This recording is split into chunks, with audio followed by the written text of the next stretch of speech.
Halo, saya Tika Panggabean. Saya berperan sebagai Mama Uli di series Induk Gajah. Welcome to MD Interview.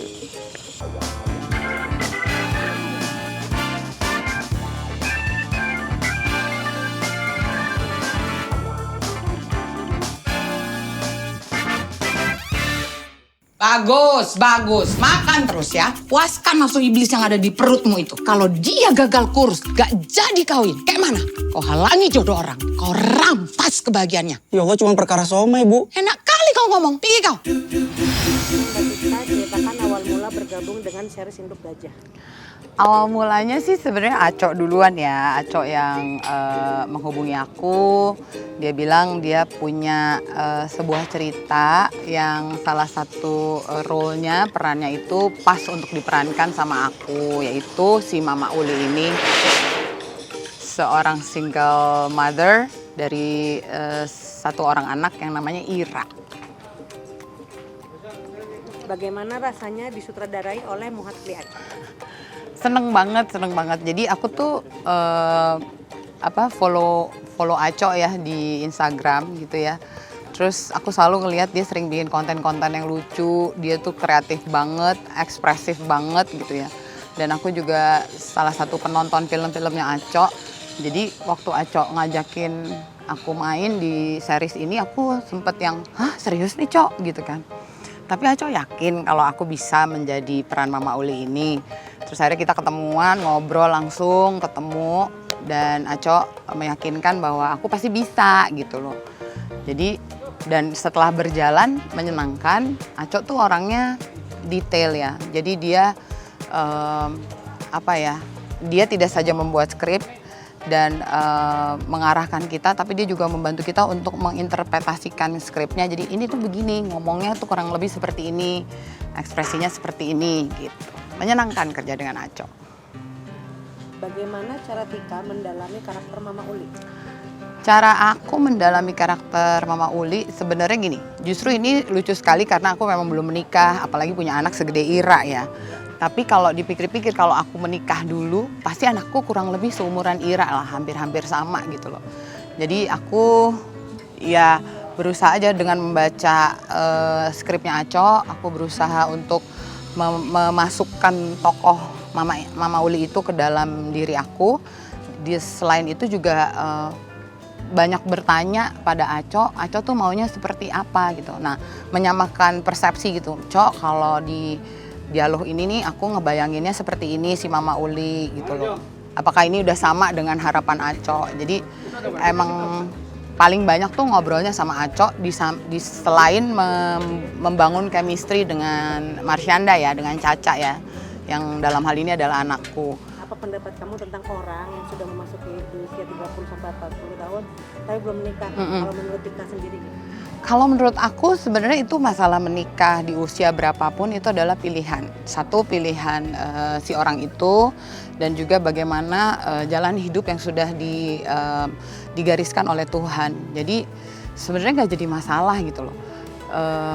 Menikah tuh kan harusnya datang dari dalam diri sendiri, menikah dengan orang yang tepat, yang dia rasa tepat gitu kan. Dan calonnya juga merasa dirinya adalah orang yang tepat. Jadi sebaiknya tidak berdasarkan omongan orang gitu. Kalau orang bilang umurnya 30, 40, bahkan aku 50 belum nikah. Ya nggak usah dipikirin, kan jalan hidup orang beda-beda kalau menurut aku. Jadi sah-sah aja selama itu tidak menyakiti orang lain, tidak menyakiti diri sendiri, dan yang paling penting dirinya bahagia nggak? Kalau dia bahagia dengan kondisinya, why not gitu? Itu lebih penting semuanya. Apa sih hal yang ada di karaktermu tapi ternyata berbanding terbalik dengan dirimu? Mama Uli itu orangnya pushy banget ya, suka maksa gitu loh, suka maksa, terus mau menang sendiri, suka nggak mau dengerin orang lain, terutama dalam hari ini Ira ya anaknya ya. Dan semua yang dia lakukan itu harus dituruti sama Ira.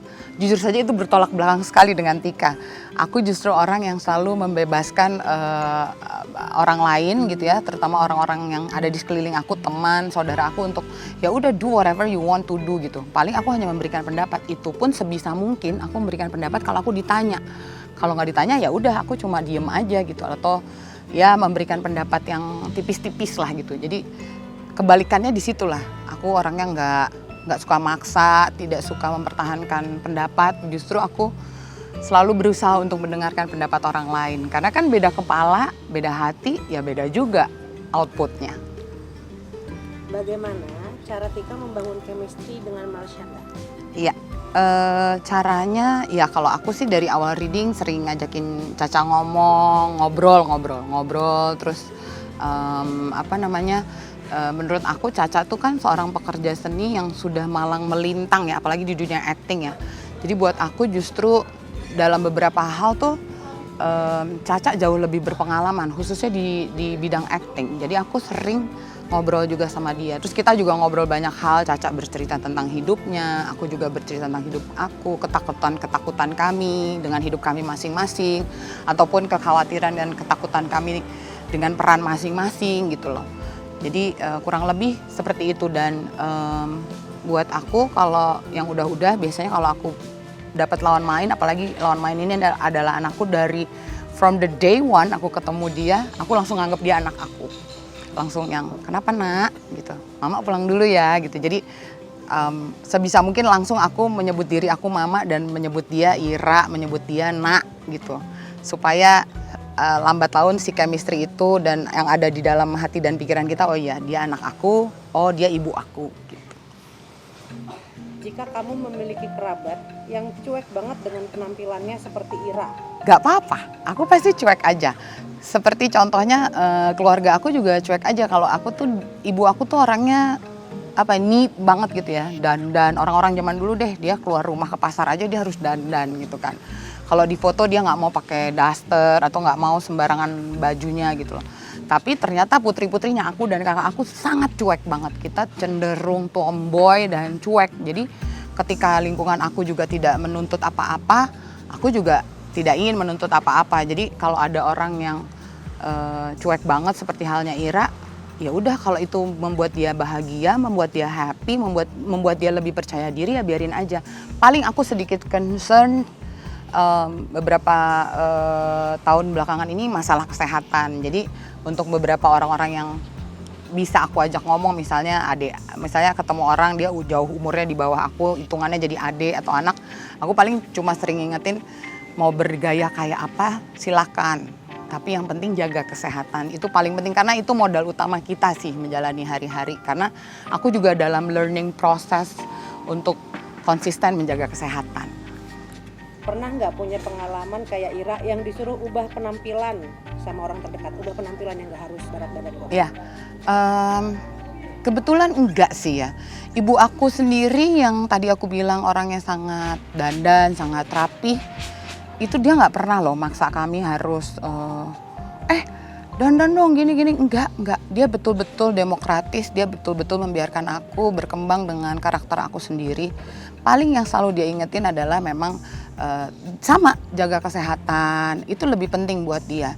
Jadi apalagi suruh ngurusin badan gitu-gitu, mama aku nggak pernah gitu loh. Jadi terus penampilan harus begini begitu nggak. Paling ibu aku tuh mungkin sedikit cerewet kalau misalnya pergi ke resepsi, mau pergi ke gereja, mau pergi ke acara keluarga, ya mbok jangan cuek-cuek banget, jangan pakai sendal, pakaiannya yang sopan. Ya standar lah gitu, tapi nggak pernah maksain, harus gini, anak perempuan harus gitu. Enggak, ibu aku tuh asik banget lah gitu.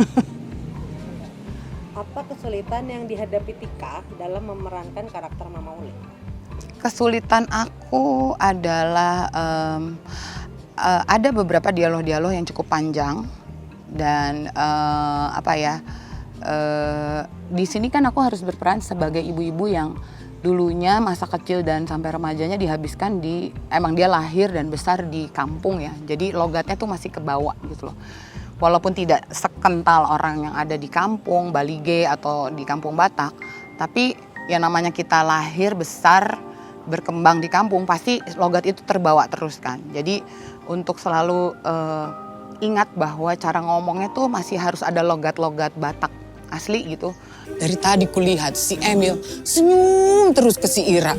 Kayak mana kalau kita taruhan aja dah. Itu yang susah-susah gampang gitu loh. Walaupun aku Batak asli ya, tapi kan aku lahir dan besar di Jakarta gitu loh. Jadi aku harus mengkonsistensikan itu gitu. Apa yang didapat setelah memerankan karakter Mama Uli? Yang aku dapat adalah satu ya memang gimana ya, orang tua tuh pasti selalu ingin anak yang terbaik buat anaknya. Kadang-kadang dia keras sama anaknya, dia paksa anaknya karena dia punya latar belakang dia atau dia punya sebuah gambaran bahwa lu tuh akan bahagia seperti ini. Tapi ternyata anak kan berkembang gitu ya, anak berkembang dari kecil dia menjadi remaja, dewasa, lalu ibaratnya udah menjadi ketika dia menjadi dewasa dia menjadi manusia seutuhnya. Jadi ternyata kan dia punya pilihan, dia punya cita-cita, dia punya impian gitu, yang tidak bisa terus-menerus didikte oleh orang tuanya. Jadi ini juga yang mau disampaikan oleh series ini, bahwa kita orang tua tuh punya ketakutan, tapi sebenarnya anak tuh punya jalan hidupnya sendiri gitu loh. Dia juga akan bertanggung jawab terhadap pilihan-pilihannya. Jalan hidupnya dia tuh sudah diatur juga. Jadi mungkin kita orang tua tidak perlu terlalu khawatir, mengawasi iya, tapi memaksakan jangan. Karena apapun pilihan yang dia pilih, selama itu tidak bertentangan yang terlalu ekstrim, kalaupun ada kesalahan dia akan belajar sebenarnya. Halo semua, jangan lupa ya untuk nonton series Induk Gajah. Mulai besok diet kau ya. Masa anak gadis badannya kayak gajah?